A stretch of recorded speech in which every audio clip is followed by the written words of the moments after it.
In today's video, we're going to be talking about break-even.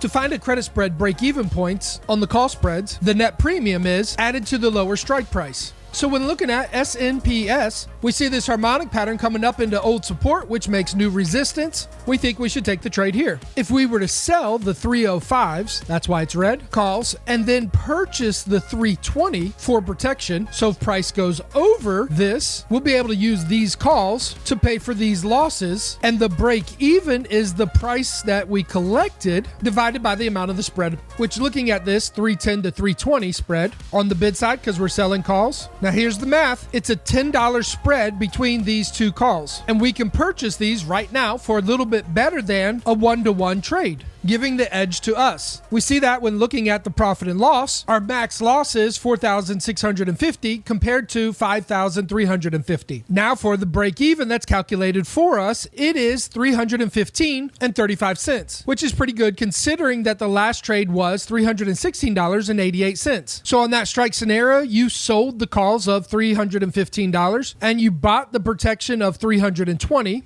giving you a break even price right in the middle as net neutral. So if price goes above this break even, that means you'll be negative. If price goes below this break even, the further it goes, the more you'll make. And that's what break even is for. While you were in this trade, just telling you above this point, you're losing money. Below this point, you're making money. One of the ways to increase your favor is increase this number. At $5.35, right now we're at $315.35. Let's see what it is when we raise it. Now we raised it up 15 cents, and you can see that 15 cents was added here. Add 50 cents to $6, and you can see the break even increased to $316.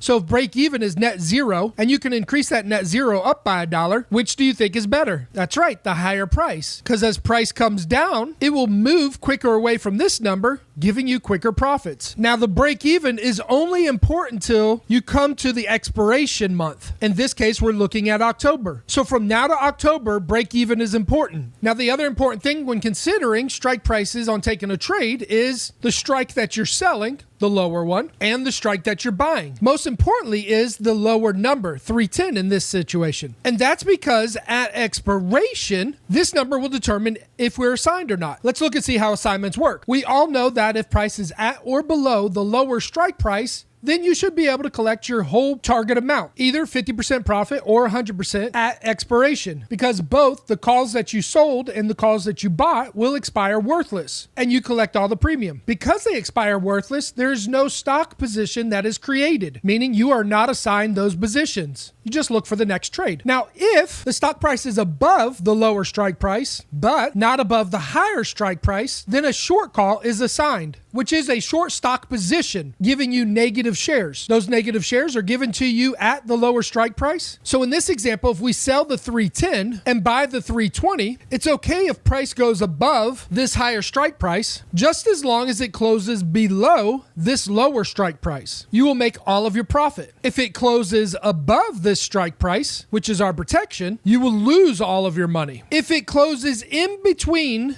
these two strike prices, you might have the stock assigned to you. Because remember, we're selling the stock shares here. So one way to consider this is don't use the at the money strike price. Be a little conservative and try for a higher strike price combination. If this one isn't conservative enough, keep going up. Now, price will have to come into this range to get into the trade, but now you only need price to stay below 320 instead of 310 at expiration to make all of your profit. Raising your strikes is more conservative, but it will help on your doubling down also. If price really jumped up from here and you double down at a higher high, as price comes back, obviously the conservative position would make money back faster than this lower position, putting you at higher probability. So let's look at some examples of defining that. HCM, I was given 1,000 shares. You notice the minus right there? That means I'm shorting those shares. They gave them to me at the lower strike price of $35, and right now price is at $37.87. And here's why they gave me those shares at negative $35, because I sold the calls for $35. So wherever that lower strike price is will be the amount that they'll give you the shares shares at. In hindsight, I should have raised up my lower strike price to $40 and then bought the 45 for protection. But they were giving us such a nice profit and loss. So we got in right here. Price started selling off, but didn't get us quite to our 50% profit taking zone, then shot back up.